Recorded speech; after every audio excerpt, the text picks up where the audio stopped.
Olá, meu amigo, olá, minha amiga, muito boa tarde. Estamos mais uma vez aqui pelo canal Saber a Lei. Hoje nós vamos tratar mais uma vez de direito previdenciário, de um benefício que eu considero que é o mais importante depois da aposentadoria. Eu diria até que tem um grau de importância semelhante ao benefício de aposentadoria, que é a pensão por morte. E hoje a doutora Ellen, que está aqui conosco, ela vai tratar especificamente dos dependentes, ou seja, quais são os dependentes que detêm ali o direito de ter acesso a esse benefício importantíssimo, que é o benefício de pensão por morte. Doutora Ellen, boa tarde, tudo bem? Olá, doutor Valdemar, boa tarde a todos. Obrigada para quem nos aguardou até então. Vai ser uma conversa muito boa, de fato é um benefício bem recorrente, que gera muitas dúvidas, e aqui a conversa vai ser boa hoje. Maravilha, doutora. Eu até na introdução eu comentei que o benefício de pensão por morte, juntamente com a aposentadoria, eu acho que são as duas bases ali da Previdência Social, são os dois benefícios, acredito que, mais importantes. A pensão por morte, ela justamente no momento em que o provedor na verdade da família hoje é, é o casal, né? São os cônjuges, mas na falta de um, o complemento da renda por intermédio ali da pensão por morte, na verdade um complemento não é a substituição, a renda de um dos cônjuges que deixa de participar da renda familiar é ali complementada pela pensão por morte. E em vários casos que nós acompanhamos no dia a dia, muitas vezes o menor depende desse benefício também para prover o seu sustento, para pagar os seus estudos, até ele completar a maioridade previdenciária que a doutora vai explicar no decorrer dessa conversa, não é mesmo, doutora? Perfeito, doutor. Vamos falar aqui sobre polêmicas. Eu sei que é um tema que às vezes revolta muita gente, há muitos requerimentos indeferidos, e aqui nós vamos tentar debater num período curto de tempo sobre o que é necessário provar para você se encaixar como dependente habilitado à pensão por morte. E o chat está aberto também para perguntas ao vivo, então vamos lá. Maravilha, doutora. Então vamos começar aqui o conteúdo, já colocando no primeiro tópico. Quais são, bom, a doutora vai começar explicando quais são os requisitos aí para concessão da pensão por morte, doutora. Maravilha, doutora. Então, a pensão por morte é um benefício previdenciário previsto na Lei 8.213, nos decretos também da Previdência Social. E para que a pessoa tenha direito à pensão por morte, já respondendo à pergunta, precisa provar três requisitos. E quais são esses requisitos? Primeiro, a ocorrência do óbito do instituidor ou instituidora do benefício. Instituidor é aquela pessoa que vem a falecer. Às vezes a pessoa fala, nossa, mas a ocorrência do óbito é uma coisa lógica. E não é bem assim, né? Às vezes nós nos deparamos com pessoas que infelizmente acabam por desaparecer e você não sabe o paradeiro dela. Então precisa de um reconhecimento judicial de uma morte presumida para que haja a declaração de falência dessa pessoa. Então, qual que é a hipótese mais comum? A certidão de óbito, que atesta o óbito da pessoa natural. Então, o primeiro requisito, então, é a comprovação do óbito do instituidor do benefício. Segundo requisito, que também gera muita polêmica, é a qualidade de segurado, doutor, do instituidor do benefício. Por que recebe esse nome? É um nome técnico. Instituidor do benefício, porque essa pessoa que vier a falecer vai deixar um benefício para o seu dependente. Então, ela vai instituir, ela vai conceder um benefício ao seu dependente. E qual que seria, então, a qualidade de segurado? Basicamente, que essa pessoa que faleceu, ela deveria estar aposentada pela Previdência Social no momento do óbito, ou então preencher os requisitos para uma possível aposentadoria. E aí pode ser aposentadoria por tempo de contribuição, que agora nós sabemos que não existe mais, mas aposentadoria por tempo de contribuição com base nas regras antigas, ou então aposentadoria por invalidez. Tá? Então, o senhor queria fazer algum comentário, doutor? Não, não, eu só ia reforçar o que você mencionou, que a qualidade de segurado é realmente um tema muito polêmico por si só. Inclusive, no nosso site saberalei.com.br nós temos um artigo tratando só sobre esse tema de qualidade de segurado. E as grandes polêmicas justamente moram dentro desse tema, né? Por exemplo, o falecido, quando veio a óbito, ele estava ou não contribuindo, estava ou não trabalhando com o registro em carteira, estava no período de graça, então aí é que gera grande parte das discussões previdenciárias entre a concessão e o indeferimento do benefício, né, doutora?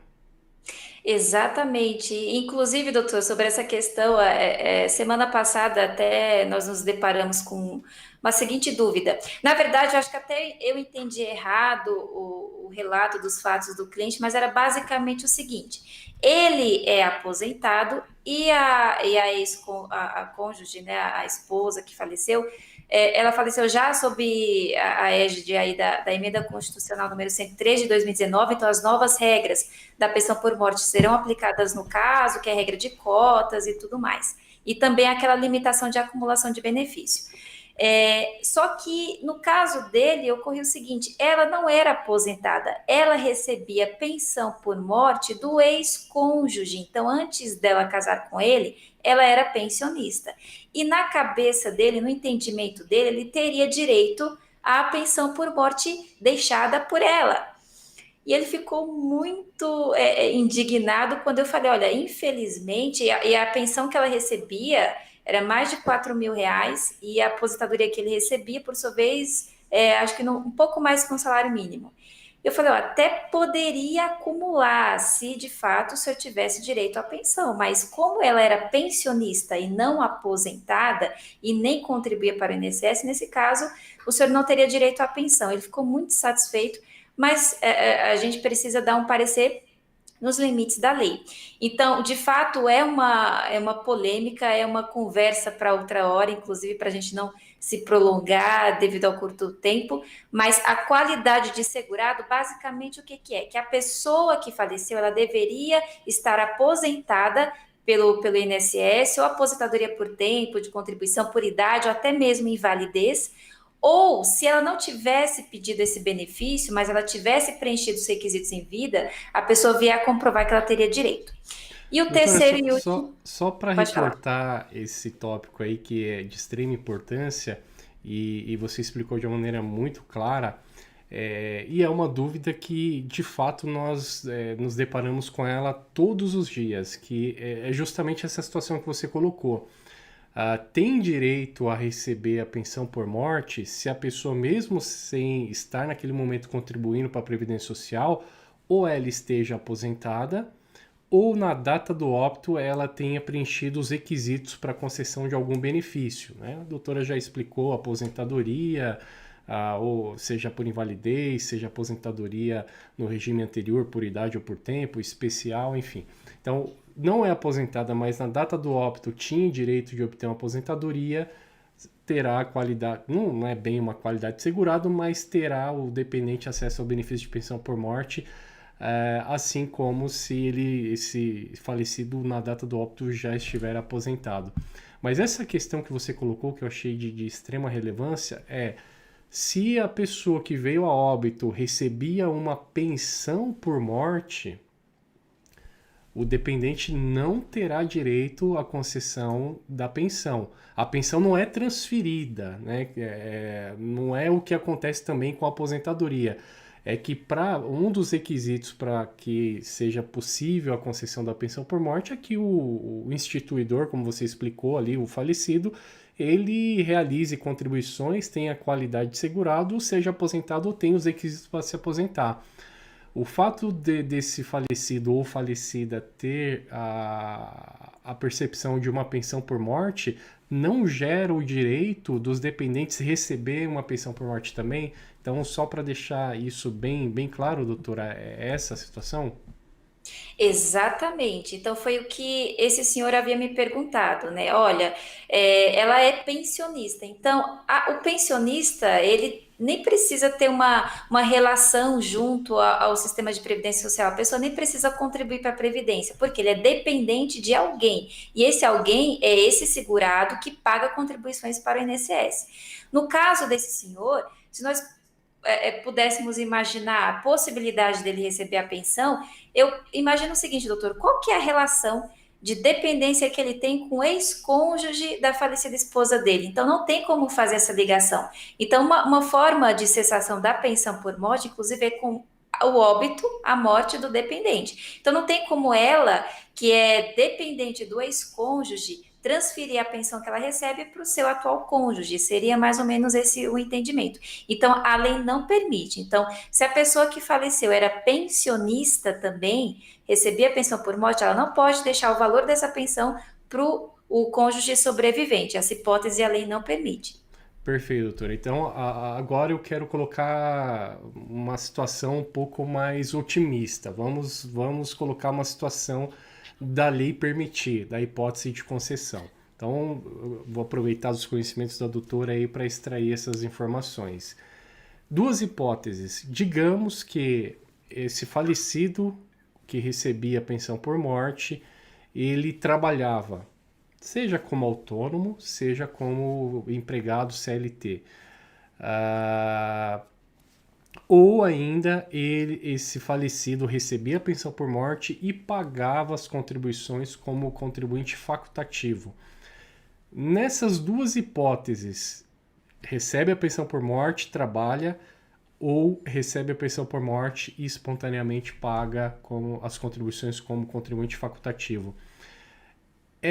Teria direito os dependentes, nesse caso, a receber uma pensão por morte? Sim, tanto nesse caso sim, porque, óbvio, nós teremos que verificar quantas contribuições ele verteu para o sistema de previdência social nessa hipótese, tanto o segurado facultativo como o contribuinte individual são segurados, amparados pela Previdência Social. Então, se uma pessoa ela não trabalha, mas ela quer assegurar que lá na frente ela vá ter direito a alguma aposentadoria, ela pode recolher ali como contribuinte facultativo. É a hipótese mais adequada. Então, nesse caso, a pessoa tem que fazer um planejamento previdenciário e tudo mais. Só que ninguém sabe o dia que vai morrer, né, doutor? Então, ninguém sabe quando vai embora. Então, nesse caso, se a pessoa, o cônjuge, o dependente, sobrevivente, comprovar que a pessoa estava contribuindo para a Previdência Social e ela teria direito ali a uma aposentadoria, por exemplo, ele pode pedir sim a pensão por morte. A pessoa pode ser contribuinte facultativa, contribuinte individual, a condição de segurado não vai importar aqui nesse caso. A pessoa teria que estar na qualidade de segurado.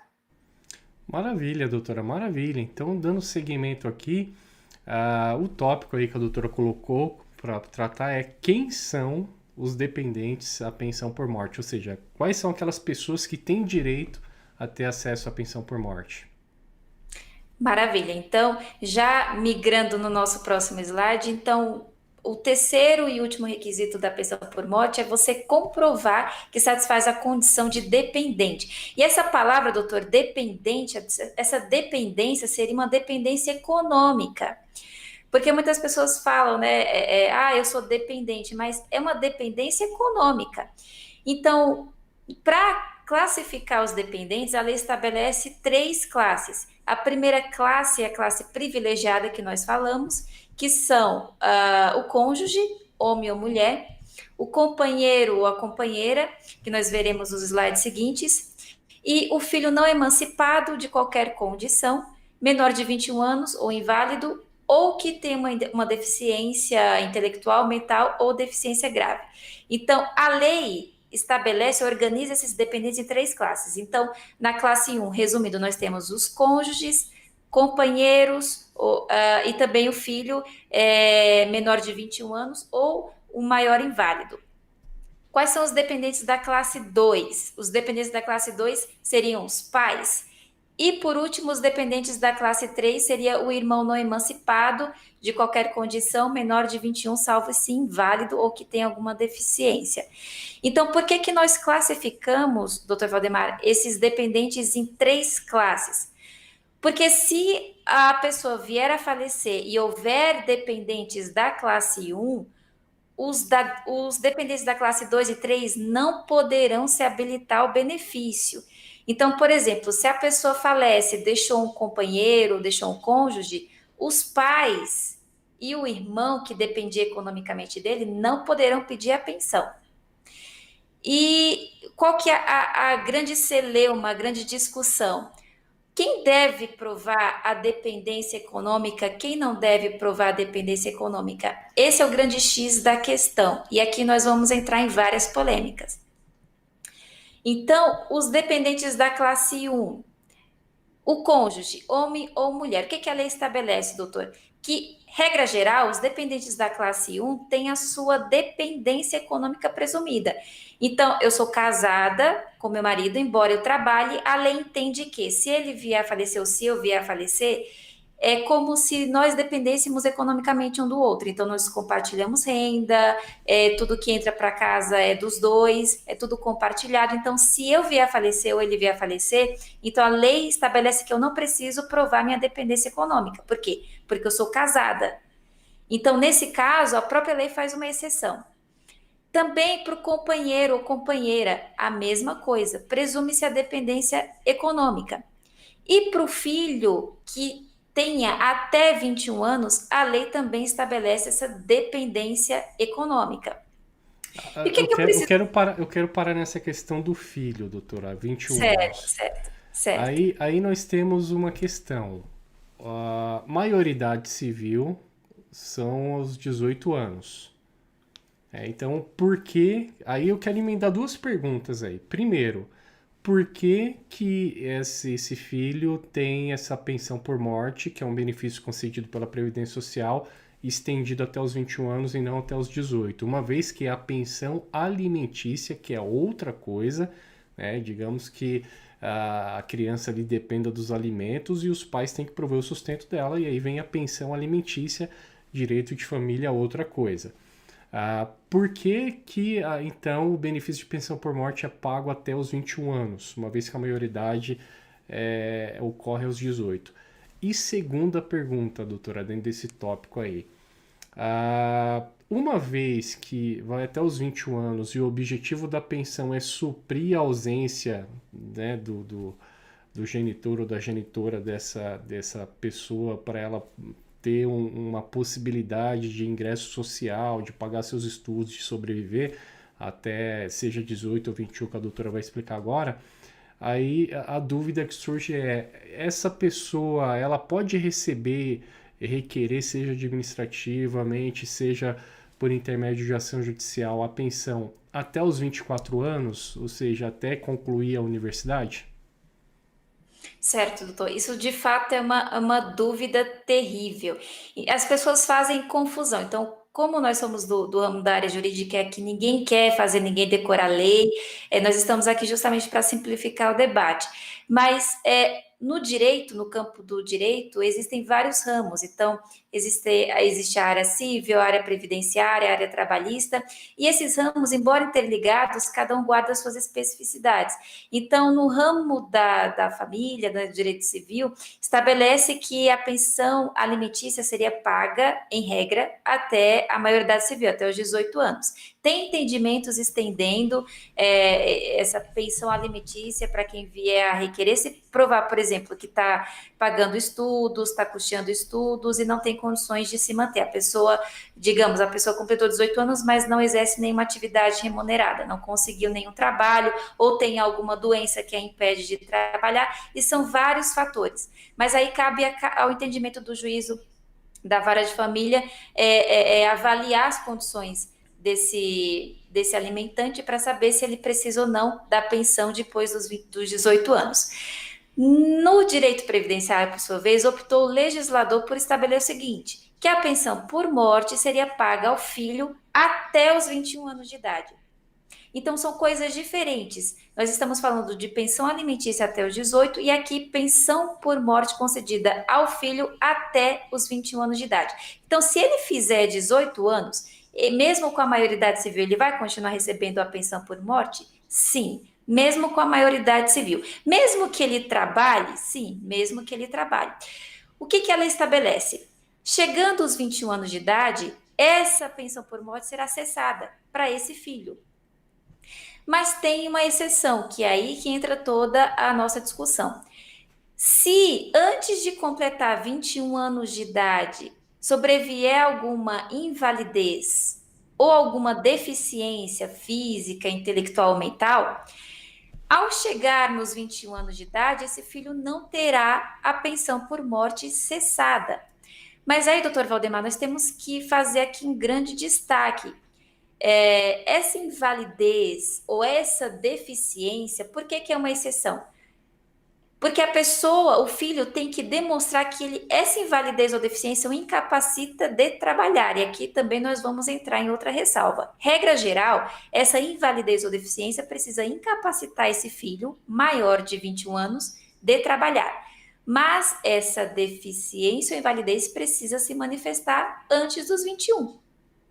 E também antes do óbito do instituidor do benefício. Quais são as discussões nesse sentido? A própria Lei 8.213 teve uma alteração que estabelece o seguinte: se a deficiência for grave, mesmo o exercício de atividade remunerada não impedirá que essa pessoa permaneça recebendo pensão por morte, se a deficiência for grave. Agora, como é que eu provo que eu estou incapaz de trabalhar? Como é que eu provo que eu não tenho condições de trabalhar e mesmo depois dos 21 eu preciso permanecer recebendo pensão?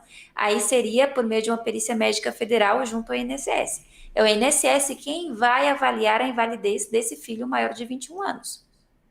Então, tem várias discussões, doutora. Aí eu quero entrar nessa questão do início da prova dessa incapacidade do filho maior. Se é antes dos 21 ou antes do óbito, né? Ou se os dois requisitos. Sempre existiu, e eu acredito que ainda existe, e é um pouco dividido isso. Alguns têm o entendimento de que a incapacidade dessa pessoa tem que surgir apenas e tão somente antes dos 21 anos. Outros têm o entendimento de que essa incapacidade ela tem que se manifestar antes do óbito. Por que antes do óbito? Porque é ali que se iria configurar todos os requisitos necessários para implementação da pensão por morte. Particularmente, doutora, olhando para esses dois requisitos, evidentemente que ocorreram várias modificações ao longo desses últimos 2 anos, né, em vários benefícios e principalmente pensão por morte, mas ainda nós compartilhamos, estou falando nós aqui no plural, mas não sei o pensamento da doutora, mas a linha que eu sigo é justamente a linha que a concessão da pensão por morte ela se dá para o filho maior inválido se essa invalidez, se essa incapacidade laboral se manifestou antes dos 21. Porque é um tema muito divergente na jurisprudência, você encontra respaldo e fundamento para os dois lados. Mas eu entendo que atinge mais o objetivo e a finalidade social que tem esse benefício e a própria Previdência Social seguir por essa linha. Ou seja, se o filho ele não tem condições de prover seu sustento, não tem capacidade laboral e a incapacidade se manifestou antes do 21, enquanto ele recebia esse benefício, eu entendo que sim, que deve ser considerado essa circunstância, esse fato para a manutenção do benefício de pensão por morte até que essa incapacidade seja cessada. Qual que é o entendimento da doutora sobre esse tema? Doutor, o meu entendimento é que seja mais favorável para o segurado, né? Então, inclusive tem até o decreto da Previdência Social que estabelece, inclusive em instrução normativa também, 77 de 2015, que estabelece que tem que ser concedido o melhor benefício para o segurado. Como analogia, eu também estendo a melhor interpretação. De fato, tem muita discussão. Teve um último decreto, acredito que 10.410, que veio alterar o 3.048 para estabelecer o seguinte: olha, se a deficiência ou invalidez for anterior aos 21 e antes do óbito do segurado, o dependente filho teria direito aí à manutenção da cota da pensão por morte. Mas, doutor, eu queria até fazer uma ressalva, acredito que seja o próximo slide, da portaria conjunta número 4, de 5 de março de 2020, que ela vem trazer a possibilidade, na verdade, um entendimento mais favorável para o filho inválido e para o irmão inválido, que o irmão inválido está ali na classe 3 de dependentes. E o que essa portaria conjunta veio a estabelecer? Que para os requerimentos, né, para quem fez o requerimento de pensão por morte a partir de 19 de agosto de 2009, 19 de agosto de 2009, a pessoa foi lá e protocolou o pedido de pensão por morte, se a invalidez ou a deficiência sobrevier depois dos 21 anos, mas até a data do óbito do segurado, a pensão por morte será concedida. No meu entender, é um ótimo entendimento, por quê? Porque você limitar a existência da deficiência ou invalidez antes dos 21 anos de idade, de fato é uma limitação e é muito difícil de provar. Porque o que a gente vê? Que o INSS indefere os pedidos de pensão por morte do filho maior, dizendo que a invalidez foi posterior aos 21 anos de idade, ou então que a invalidez não incapacita aquela pessoa para o trabalho e vários outros empecilhos. Essa portaria, ela traz um entendimento mais favorável. Então, olha assim, filho e irmão, se vocês tiverem uma invalidez ou deficiência posterior aos 21 anos de idade, mas que tenha ocorrido até a data do óbito do instituidor do benefício, vocês terão direito à pensão. Então, eu me filio a esse entendimento, doutora, até porque é uma portaria que tem aplicação de âmbito nacional, colide com o entendimento do decreto 3.048, que foi alterado pelo decreto 10.410, mas nós temos que aplicar a melhor interpretação. Qual que é a nossa dificuldade? Que existe muita discussão, então é até difícil para nós, como advogados, assegurarmos uma segurança jurídica que aqui não tem. Então, nós temos muitas alterações legislativas. Agora foi editada uma portaria limitando o tempo de concessão de benefício para companheiro e cônjuge, que agora não será mais vitalício depois de 44 anos da pessoa. É uma conversa para outra hora. Isso foi editado agora 1º de janeiro de 2021. Então, nós temos várias modificações, mas eu me filio ao entendimento dessa portaria conjunta e que a pensão seja concedida, enfim, até a cessação da invalidez do filho maior ou do irmão maior. Qual que seria o fundamento jurídico para isso, né? Até complementando essa questão para a gente passar para o próximo tópico. Como você bem esclareceu, existe aí uma discussão, né? um entendimento dividido nas decisões judiciais. Mas por que eu entendo que sim, que a pessoa que se encontra nessa situação, que teve o benefício indeferido, negado pelo INSS por conta dessa interpretação mais restritiva da Previdência Social, enfim, da autarquia, de que a incapacidade se manifestou após o óbito?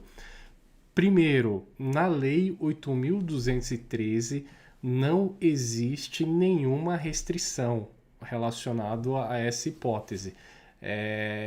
O que veio a ocorrer é que com o decreto 10.410, que modificou e complementou o decreto 3.048 de 99, se criou essa barreira, mas é um decreto que ele só pode, o alcance dele dentro da hierarquia das leis, das regras, ele não pode criar uma regra nova. Ele pode esclarecer o que já consta na lei e dissecar os seus requisitos, mas nunca criar uma regra, seja para conceder um benefício, seja para retirar, seja para ampliar ou seja para reduzir qualquer requisito de concessão de benefício, seja ele qual for. Então, o que está ocorrendo aí é uma invasão de forma irregular de um dispositivo ao qual ele não tem a atribuição, ele não tem a competência, ele não tem a hierarquia legal para criar ou modificar qualquer tipo de regra no âmbito da Previdência Social. Ele só pode esclarecer o que consta na lei. Então, uma vez que a lei ela não coloca essa restrição em um decreto que é inferior e ele não pode avançar e criar novas regras, e ele avança, ele cria uma restrição, esse decreto ele se mostra totalmente irregular, ilegal. Eu não diria inconstitucional, porque ele não está ferindo diretamente a Constituição. Como bem reforça o Dr. Gilberto, a quem eu quero mandar um abraço, deve estar nos acompanhando, o princípio da dignidade da pessoa humana. Da pessoa humana. Ele Esse é sempre clássico. fala isso. Sempre fala isso. Então, assim, não há uma violação direta, pode haver reflexa, mas não há uma violação direta à Constituição. Mas esse decreto ele está afrontando a lei, né, uma lei federal. E por esse motivo, dentre vários outros que não compete aqui, porque a nossa conversa iria durar umas 3 horas facilmente, mas principalmente por esse motivo, eu entendo que sim, que esse dependente tem direito à concessão, à pensão, e ele deve buscar a justiça para ter esse benefício concedido. Agora, evidentemente que terá que provar todos os requisitos, inclusive e principalmente a incapacidade, que ele é submetido a uma perícia, um perito judicial vai analisar, ele preenchendo os requisitos, fatalmente terá uma decisão favorável, mas volto a reforçar, como a doutora Ellen já esclareceu com muita clareza. Não existe uma posição definitiva, não existe ainda uma súmula, enfim, sobre o tema, encaminhando o entendimento para um lado ou para o outro. Mas eu acredito que o segurado que se encontra, no caso o dependente que se encontra nessa situação, tem que correr sim atrás dos seus direitos, né, doutora? Claro, doutor, claro, e não desistir com indeferimento. Então, muitas pessoas ficam entristecidas ou desanimadas porque o INSS indeferiu, e é bem normal eles indeferirem os requerimentos, por mais que a pessoa preencha os requisitos. Então, você vai passar por uma perícia médica federal e, por vezes, não vai ter a sua documentação corretamente analisada, o perito mal vai dar atenção ao que você está falando. Então, a via mais segura é a via judicial. Infelizmente, tem que haver esse prévio requerimento administrativo, porque também é uma exigência legal, mas não conseguimos dar uma certeza para pessoas interessadas nesse tema de que se vai haver ou não a concessão. Depende de cada caso e tudo tem que ser analisado com muito cuidado. Perfeitamente, doutor. Agora vamos partir então para os dependentes. Você mencionou que existem 3 classes de dependentes, né? O primeiro já explicou, não sei se a doutora já concluiu ou não, mas não sei se eu estou me antecipando aqui. Se eu estiver, doutora, por favor, né, corrija aí a ordem. Mas partindo, não sei se já partindo para a segunda classe dos dependentes, quem seriam esses dependentes de segunda classe, doutora? Vamos lá, então estamos falando dos pais. Não é muito comum nós encontrarmos com pessoas que falem assim: olha, meu filho faleceu e eu dependia dele, né? O pai ou a mãe falar isso. Então, nós sabemos que a realidade do nosso país é que há uma massa de desemprego enorme. A maioria da população idosa, não diria a maioria, mas boa parte da população idosa é aposentada. Então, é muito raro eu me deparar, doutor, com esse questionamento, então com essa busca de pai ou mãe procurando a pensão para o filho. O mais comum são cônjuges, companheiros e filhos. Mas, voltando um pouquinho para o assunto dos pais, acontece de o filho colocar dentro de casa o pai ou a mãe, porque os pais não conseguiram trabalhar, não conseguiram uma aposentadoria, não têm um rendimento fixo, e ali acabam por ser seus dependentes. É uma atitude nobre e isso acontece demais. Então, digamos que esse filho venha a falecer. Esse filho era a única fonte de subsistência do pai e da mãe. Como que vai acontecer? Esses pais, o pai ou a mãe terão direito à pensão por morte deixada por ele? Sim, desde que provem a dependência econômica. A dependência econômica, doutora, ela só é presumida, ou seja, não precisa de prova em relação aos dependentes da classe 1. Na classe 2, nas classes 2 e 3, precisa provar a dependência econômica. E como é que o pai e os pais provariam? Primeiro, prova de mesmo domicílio, prova de inscrição como dependente na declaração de imposto de renda de pessoa física, prova de pagamento de fatura pelo filho que faleceu. Então, a lei exige, no mínimo, a apresentação de 2 ou 3 documentos. Então, sempre tem que ter um início de prova material, é o que nós aconselhamos. O STJ, a Corte Cidadã, já falou no entendimento jurisprudencial de que a prova exclusivamente testemunhal seria possível para provar a dependência dos pais, ou seja, bastaria fazer uma justificação administrativa junto ao INSS, levar ali até 3 testemunhas para provar a dependência. Mas o que nós aconselhamos, por cautela e pelo que nós vemos junto ao INSS, de que a prova documental é indispensável. Então, se tiver prova de mesmo domicílio, prova de compra de bens no nome dos pais, pelo filho, tudo de prova documental que for possível apresentar. E também uma declaração de inexistência de dependentes preferenciais. Que declaração é essa? É uma declaração fornecida pelo INSS e que os dependentes de classe 2 e 3 precisam preencher, dizendo, olha, não tem... ele faleceu, mas ele não era casado, ele não vivia em união estável com ninguém, ele não deixou filho, enteado, menor sob guarda, tutela, nada. Então, eu sou o único dependente dele, tá? Então, é dessa forma que provaria a dependência econômica os pais. Mas, repito, tem que provar. E é até interessante isso que você entrou agora nesse tema, que antes da Lei 8.213, na antiga LOPS, né, que era a Lei Orgânica da Previdência Social, existia a possibilidade do segurado fazer um cadastro, né, e nomear o seu dependente.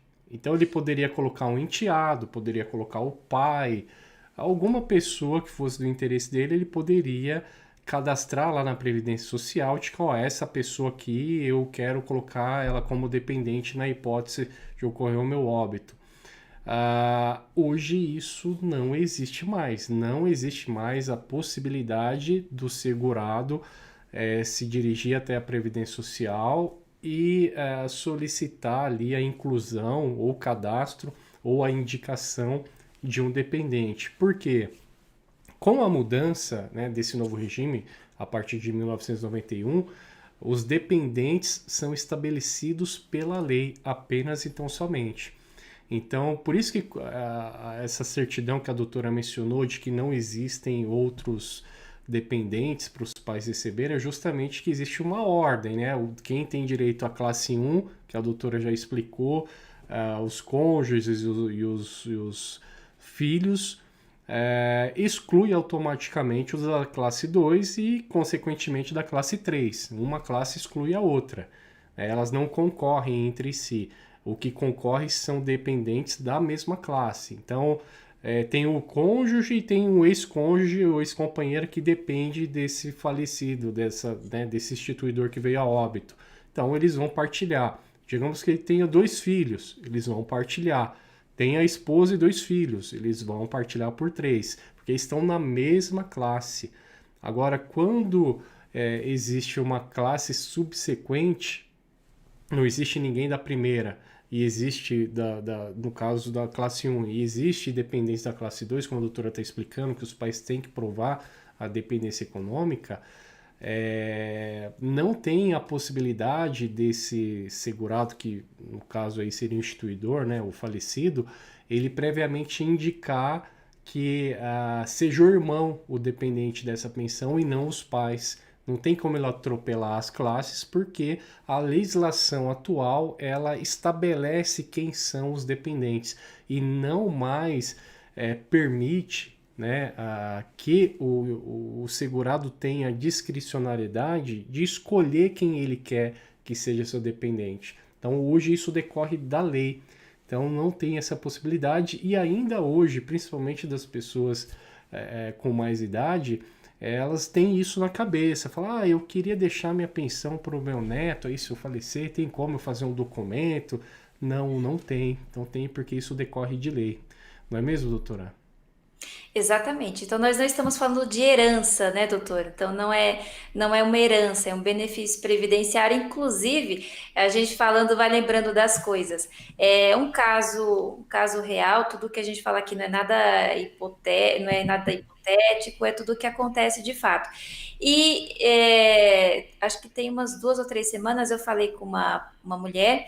E ela tem mais de 40 anos de idade, desde a adolescência ela vem enfrentando diversos problemas psiquiátricos, com vários episódios de tentativa de suicídio, e é uma doença crônica que hoje, aos 40 anos de idade, ela não conseguiu sanar, não conseguiu lidar. Então, uma situação muito triste, sofreu bullying na escola, foi maltratada pela empregada doméstica, é uma coisa horrível. Então, é uma pessoa que de fato nunca trabalhou e é uma pessoa que eu considero inválida para fins de dependente, de habilitação como dependente na pensão por morte. Só que o pai dela, doutora, ainda não faleceu. Olha a situação, o pai dela ainda não faleceu, mas ele estava internado, está tendo várias sucessões de internações na UTI, e a preocupação dele é que se ele vier a falecer, como que vai ficar o sustento dessa menina? Dessa mulher, na verdade. E eu falei, olha, primeiro, é muito até desumano de minha parte já projetar a morte de uma pessoa, um possível planejamento de pensão por morte. Eu fico até horrorizada imaginando isso. Mas ela até me sugeriu: seria possível então uma ação de produção antecipada de prova para fins de dependência econômica? Eu fiquei pensativa nessa possibilidade, porque o Código de Processo Civil prevê essa possibilidade de uma produção antecipada de prova que poderia ser alcançada para fins de dependência econômica. E no caso, ela é dependente dele. Ele só tem ela como filha. Inclusive, essa prova poderia se estender, por que não, até para incapacidade, né? Seria uma prova da incapacidade e da dependência. Exatamente. Qual que é o risco, doutor? Que eu até, claro, eu não falei para ela porque eu ainda estou pensando nessa possibilidade. De que se houver uma sentença ali e vai ser produzida no juízo civil, na vara de família, talvez, se vier ali uma produção de que de fato ela é dependente dele e não conseguir a procedência dessa prova, isso pode ser usado contra ela pelo INSS. Então, eu fiquei um pouco receosa, mas é uma possibilidade de provar, fazer uma produção de prova antecipada de dependência econômica, ou então uma declaração de interdição, curatela, enfim. Existem várias possibilidades de você provar a dependência econômica e invalidez. Então, a interdição, no caso dela, seria uma possibilidade, porque ela tem uma patologia, inclusive, de compulsão por compras, ela não consegue administrar as próprias coisas dela, que na verdade ela não tem patrimônio, é tudo dado pelo pai, mas ela não tem condições de administrar. Então, talvez a interdição seria a via mais adequada. Mas, já deixando aqui para quem está nos assistindo, a produção antecipada de provas, tanto da deficiência ou invalidez, quanto da dependência econômica, é uma hipótese a ser seguida. É verdade. E assim, até essa questão também é muito discutível, mas assim, a própria legislação relacionado ao filho maior inválido, que é onde se encaixaria esse exemplo aí que a doutora está mencionando, existe uma presunção da dependência econômica para o filho que ele é incapaz, uma vez que ele não tem condições de prover o seu próprio sustento, não tem condições de trabalhar. Então a própria legislação já gera, digamos assim, essa proteção, estendendo uma presunção de dependência diferente dos pais. Os pais não têm que provar incapacidade, os pais têm que provar que depende ou dependia enquanto em vida ali do filho para prover o seu sustento. Aí sim é necessário ter prova documental, como a doutora explicou ainda, que tenha um entendimento do STJ que a prova testemunhal seja útil. Mas é bem interessante esse caso ali, viu, doutora, que você colocou, e sobre os dois aspectos, né? Aí você já está entrando numa parte até mais técnica, que é interessante também, de entrar com uma ação para antecipar a produção de uma prova, seja a dependência, seja a incapacidade, e nesse caso seria interessante conjugar as duas coisas, né? Porque provar a dependência econômica e provar a incapacidade laboral são dois elementos fortíssimos para que, seja no âmbito administrativo, esse benefício venha a ser concedido, seja no âmbito também judicial. Eu só tenho um entendimento que a doutora mencionou sobre a possibilidade da Previdência utilizar contra o segurado essa prova na eventualidade, por exemplo, do juízo civil não considerar a interdição, não considerar a incapacidade. Eu acredito que não existe possibilidade do INSS utilizar isso em desfavor do segurado pelo seguinte motivo. A gente pode utilizar por analogia a questão, e aqui vai ser objeto de outras conversas, senão também fica muito longo aqui nosso bate-papo. Mas a união estável, por exemplo, né? A união estável, mesmo sendo provada por intermédio de documento contemporâneo na esfera da justiça da família, né? Enfim, nas varas da família, tendo uma sentença transitada e julgado com prova documental e testemunhal, a Previdência Social não aceita isso nem a favor e nem em desfavor desse dependente, né? O que o INSS faz é produzir ele mesmo a prova, ou seja, ele exige que o dependente produza para ele, INSS, que eu acho um absurdo, a prova da união estável. Então nós podemos ter um Frankenstein isso, né? Nós temos uma ordem judicial, uma sentença transitada e julgado, reconhecendo uma união estável, e nós temos um órgão administrativo que faz parte do Poder Executivo e enfim, como um todo, recusando a validade de um documento público, né? Uma sentença transitada e julgado, reconhecendo uma união, o INSS fala, não, peraí, o juízo lá da família, ele é incompetente, ele pode ser facilmente fraudado. Eu, INSS, não. Eu quero as provas aqui. Por favor, me apresente umas provas mais convincentes, senão eu vou negar a pensão. Porque é um absurdo, né? É um absurdo total. É o INSS dizendo que a justiça não presta para nada. Que qualquer um vai lá e engana a justiça e aquela sentença para o INSS e nada é igual. Ele, INSS, quer analisar ali presencialmente as provas. Isso se dá, e assim, embora eu não concorde com isso, mas tem até a sua justificativa. Até conversei com o Dr. Rafael na semana passada, foi bem legal o bate-papo, falando sobre documentos regulares, a apresentação de documentos para concessão de benefícios que geram cancelamento e outras consequências até criminais, que esse tipo de situação mais dura, essa análise mais dura realizada pelo INSS, ela se dá em decorrência de várias tentativas de fraudes. Então, isso acaba deixando o órgão mais rígido nessa análise, né, para que não seja concedido um benefício de forma irregular, só que isso acaba prejudicando o mais fraco, o mais pobre, a pessoa que não tem acesso a um advogado, aquela pessoa que mais precisa receber esse benefício. Porque os mais favorecidos acabam tendo a concessão mais fácil desse benefício por ter acesso à informação, e os mais carentes perecem porque não tem como contratar um advogado, sequer ele sabe que pode ter acesso a um advogado público, né, uma defensoria pública para lhe auxiliar, e com isso acaba permanecendo sem um benefício. Então, isso assim, é revoltante que isso aconteça existem várias circunstâncias, não só do INSS, mas do ser humano como um todo, que acaba acarretando essa dificuldade, né?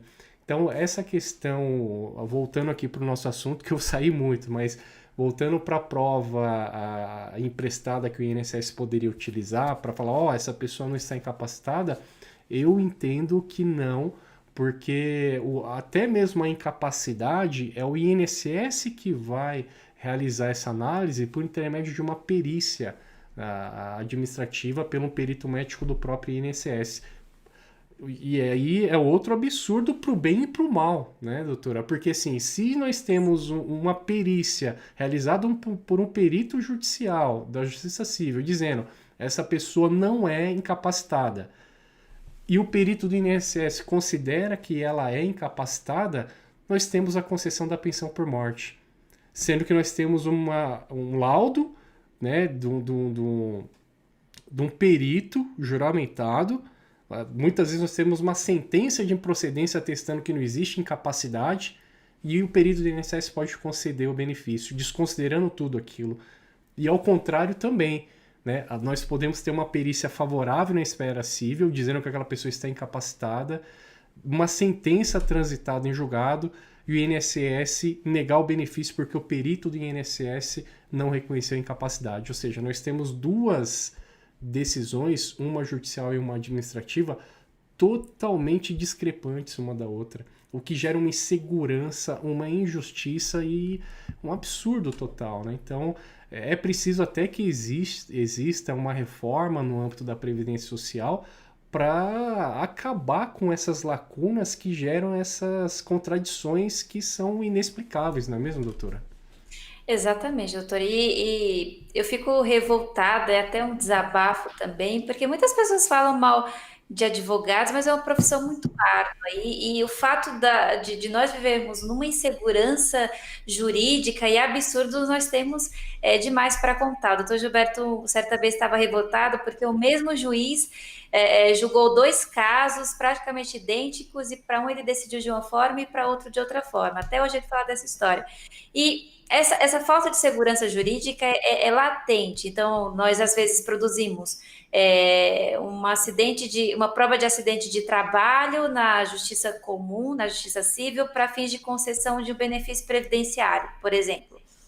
E aí esse cliente também tem interesse de mover uma ação contra a empresa para pedir uma doença ocupacional, alegar doença ocupacional, pedir dano moral, material, enfim. Então, o laudo produzido aqui na Justiça Civil não serve como prova emprestada no juízo trabalhista. E isso nós nos deparamos com esse absurdo. Então, não tem uma segurança jurídica de fato. Então, essa produção antecipada de prova que nós falamos aqui para fins da dependência econômica um meio válido, de fato é uma ótima saída para quem quer já pelo menos antecipar a apresentação de algum documento, mas também não é uma certeza de que o INSS vai aceitar isso e conceder o benefício. Ele vai fazer a análise dele, como o doutor Valdemar já falou, vai exigir documentos e se a pessoa não apresentar, corre o risco de ter o benefício indeferido, infelizmente. Exatamente. Bom, doutora, vamos caminhar aqui, falar de coisas boas. Coisas boas. Bom, acho que aqui a doutora já mencionou, estou passando os slides aqui, dependentes da classe 3. Não, Seria só mencionou incapacidade, mas o irmão aqui, a questão dos 21 anos, acho que a doutora não chegou a explicar com detalhes. Então, a palavra é sua, doutora. Maravilha, doutor. Então, para nós encerrarmos essa live, quem são os dependentes da classe 3, né? Quem é o dependente da classe 3? É o irmão não emancipado de qualquer condição. É igualzinho a questão do filho aqui. É menor de 21 anos, ou inválido, ou que tenha deficiência intelectual, mental ou deficiência grave.